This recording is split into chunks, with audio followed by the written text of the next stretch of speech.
We'll be reviewing how to set up service groups. To set up your service groups, simply go to the navigation menu, then Set Up Service, and Set Up Service Groups. From here, you'll simply click Add New.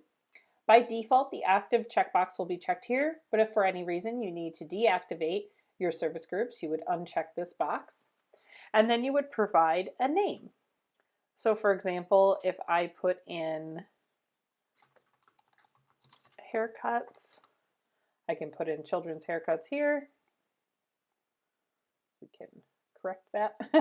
I can assign a color to that. So maybe I want my children's haircuts to appear in orange. The sort order by default will select the next sort order available. And then I could put a different online name, for example, kids haircuts, and then go ahead and click Save.